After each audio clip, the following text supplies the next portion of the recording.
Hi guys, welcome back to my YouTube channel. ನನ್ನ ಮುದ್ದು ಪುಟ್ಟು ಕುಟುಂಬಕ್ಕೆ ಸ್ವಾಗತ. ಇವತ್ತಿನ ಸ್ಪೆಷಲ್ ವಿಡಿಯೋ ಬಂದು ಸ್ನೇಲ್ ಹೇಗೆ ಮಾಡೋದು ಆರಿಗಾಮಿ ಪೇಪರಲ್ಲಿ ಅಂತ ತೋರಿಸ್ಕೊಡ್ತಾ ಇದ್ದೀನಿ. ಸೊ ಇದಕ್ಕೆ ಬೇಕಾಗಿರುವಂಥ ಮೆಟೀರಿಯಲ್ಸ್ ಕಲರ್ ಶೀಟ್ ಮತ್ತು ಸಿಸರ್. ಸೊ ಹೇಗೆ ಮಾಡೋದು ಅಂತ ನೋಡೋಣ. ಸೊ ಮೊದಲಿಗೆ ಕಲರ್ ಶೀಟ್ ತೊಗೊಂಡಿದ್ದೀನಿ. ಇದನ್ನು ಫಸ್ಟು ಟ್ರಯಾಂಗಲ್ ಶೇಪಲ್ಲಿ ಫೋಲ್ಡ್ ಮಾಡ್ಕೋಬೇಕು. ಮತ್ತು ಇದನ್ನು ಟ್ರಯಾಂಗಲ್ ಶೇಪಲ್ಲಿ ಫೋಲ್ಡ್ ಮಾಡ್ಕೋಬೇಕು. ಮತ್ತು ಇನ್ನೂ ಒಂದು ಸತಿ ಟ್ರಯಾಂಗಲ್ ಶೇಪಲ್ಲಿ ಫೋಲ್ಡ್ ಮಾಡ್ಕೋಬೇಕು. ಸೊ ಈ ಫೋಲ್ಡಿಂಗ್ ಆದಮೇಲೆ ಮತ್ತೆ ಇದನ್ನು ಓಪನ್ ಮಾಡಿದ್ರೆ ನಿಮಗೆ ನೀಟಾಗಿ ಲೈನ್ಸ್ಗಳು ಕ್ರಿಯೇಟ್ ಆಗಿರುತ್ತೆ. ಈ ಲೈನ್ಸಿಗೆ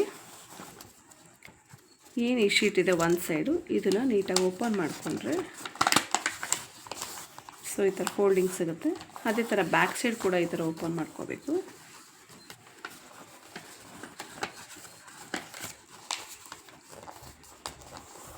ಫೋಲ್ಡಿಂಗ್ ನಾವು ಹೇಗೆ ನೀಟಾಗಿ ಮಾಡ್ಕೊಳ್ತೀವೋ ಅಷ್ಟು ನೀಟಾಗಿ ಚೆನ್ನಾಗಿ ಬರುತ್ತೆ ಕ್ರಾಫ್ಟ್ಸು. ಸೊ ಈ ಥರ ಫೋಲ್ಡಿಂಗ್ ಆದಮೇಲೆ ಓಪನಿಂಗ್ ಸೈಡ್ ನಿಮ್ಮ ಅಪ್ ಸೈಡ್ ಇಟ್ಕೊಂಡು, ಕ್ಲೋಸಿಂಗ್ ಸೈಡ್ ನಿಮ್ಮ ಡೌನ್ ಇಟ್ಕೊಂಡು, ನಿಮ್ಮ ಎರಡೂ ಸೈಡ್ ಶೀಟ್ನು ಟ್ರಯಾಂಗಲ್ ಶೇಪಲ್ಲಿ ಫೋಲ್ಡ್ ಮಾಡ್ಕೋಬೇಕು.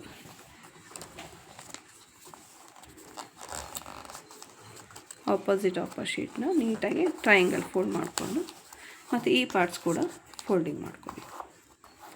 ಸೊ ಈ ಥರ ಟೈಟಾಗಿ ಫೋಲ್ಡ್ ಮಾಡಾದಮೇಲೆ ಓಪನ್ ಮಾಡಿದಾಗ ನಿಮಗೆ ಒಂದು ಟ್ರಯಾಂಗಲ್ ಲೈನ್ ಕ್ರಿಯೇಟ್ ಆಗಿರುತ್ತೆ. ಸೊ ಟ್ರಯಾಂಗಲ್ ಲೈನ್ ಕ್ರಿಯೇಟ್ ಆಗಿದೆ ಅಂದರೆ ಪರ್ಫೆಕ್ಟ್ ಆಗಿದೆ ನೀವು ಫೋಲ್ಡಿಂಗ್ ಅಂತ. ಸೊ ಒಂದು ಲೇಯರ್ ನೀವು ಫೋಲ್ಡ್ ಮಾಡಿರೋಂಥ ಒಂದು ಲೇಯರ್ನ ಇಟ್ಕೊಂಡು ನೀಟಾಗಿ ಈ ಥರ ಓಪನ್ ಮಾಡ್ಕೋಬೇಕು. ಈ ಥರ ಓಪನ್ ಮಾಡ್ಕೊಂಡಾಗ ನಿಮಗೆ ಬೋಟ್ ಶೇಪಲ್ಲಿ ಡಿಸೈನ್ಸ್ ಬರುತ್ತೆ. ಆ ಬೋಟ್ ಶೇಪ್ ಬಂದು ಡೈಮಂಡ್ ಶೇಪಲ್ಲಿ ಕಾಣಿಸುತ್ತೆ ನಿಮಗೆ. ಸೊ ಕಂಪ್ಲೀಟ್ಲಿ ಈ ಥರ ಓಪನ್ ಮಾಡ್ಕೋಬೇಕು. ಸೊ ಅದೇ ಥರ ಬ್ಯಾಕ್ ಸೈಡ್ ಕೂಡ ಶೀಟ್ನ ಹೀಗೆ ಓಪನ್ ಮಾಡ್ಕೋಬೇಕು.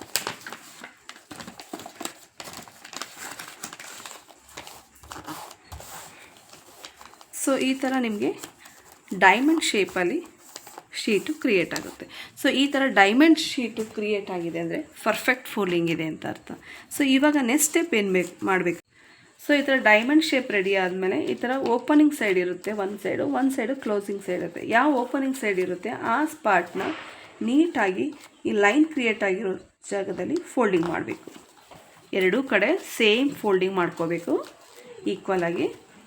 ಸೊ ಈ ಥರ ಫೋಲ್ಡಿಂಗ್ ಆದಮೇಲೆ ಈ ಒಂದು ಲೇಯರ್ನ ಡೌನ್ ಪಾರ್ಟಿಗೆ ಫೋಲ್ಡ್ ಮಾಡಿ ಮತ್ತೊಂದು ಲೇಯರ್ನ ಬ್ಯಾಕ್ ಸೈಡಿಗೆ ಫೋಲ್ಡ್ ಮಾಡ್ಕೊಳ್ಳಿ. ಸೊ ಈ ಥರ ಫೋಲ್ಡಿಂಗ್ ಆದಮೇಲೆ ಮತ್ತೆ ಎರಡೂ ಪಾರ್ಟ್ಸ್ನ ಇಟ್ಕೊಂಡು ನೀಟಾಗಿ ಫೋಲ್ಡ್ ಮಾಡ್ತಾ ಇರಬೇಕು, ಈಕ್ವಲ್ ಆಗಿ ಫೋಲ್ಡ್ ಮಾಡ್ಕೋಬೇಕು.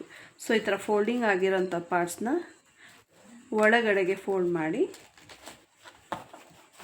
ಸೊ ಈ ಸೈಡು ಕೂಡ ಹಾಗೆ ಒಳಗಡೆಗೆ ಫೋಲ್ಡ್ ಮಾಡಬೇಕು. ಸೊ ಈ ಥರ ಫೋಲ್ಡಿಂಗ್ ಆದಮೇಲೆ ಈ ಪಾರ್ಟ್ಸ್ನ ಎಡ್ಡಾಗಿ ತೊಗೊಳ್ತೀವಿ. ಸೊ ಇದನ್ನು ಸ್ವಲ್ಪ ಸ್ಪ್ರೆಡ್ ಮಾಡಿಕೊಂಡು ಸಿಸರ್ನಲ್ಲಿ ಕಟ್ ಮಾಡ್ಕೋಬೇಕು. ಸ್ವಲ್ಪ ಮಾಡಿಕೊಂಡು ಸಾಕು, ಜಾಸ್ತಿ ಮಾಡೋದು ಬೇಡ. ಸೊ ಈ ಥರ ಕಟ್ ಮಾಡ್ಕೊಂಡ್ಮೇಲೆ ಇದನ್ನು ಟ್ವಿಸ್ಟ್ ಮಾಡಿ. ಸ್ವಲ್ಪ ಈ ಥರ ಟ್ವಿಸ್ಟ್ ಮಾಡಾದಮೇಲೆ ಸೊ ಈ ಥರ ರೆಡಿ ಆದಮೇಲೆ ಸ್ನೇಲ್ಗೆ ಕಣ್ಣನ್ನು ಡ್ರಾ ಮಾಡ್ಕೊಳ್ಳೋಣ. ಸೊ ಸ್ನೇಲ್ ಬಾಡಿ ಮೇಲೆ ಸರ್ಕಲಾಗಿ ಡ್ರಾ ಮಾಡ್ಕೋಬೇಕು. So snail is ready. So origami snail ರೆಡಿಯಾಗಿದೆ. ಸೊ ಇದನ್ನು ನೀವು ಸ್ಟ್ಯಾಂಡಿಯಾಗಿ ನಿಲ್ಲಿಸ್ಕೋಬೋದು. ಸೊ ಆರಿಗಾಮಿ ಸ್ನೇಲ್ ಈ ವಿಡಿಯೋ ನಿಮ್ಗೆ ಇಷ್ಟ ಆಗಿದರೆ ಲೈಕ್ ಮಾಡಿ, ಶೇರ್ ಮಾಡಿ, ಸಬ್ಸ್ಕ್ರೈಬ್ ಮಾಡೋದನ್ನು ಮರಿಬೇಡಿ. Thank you.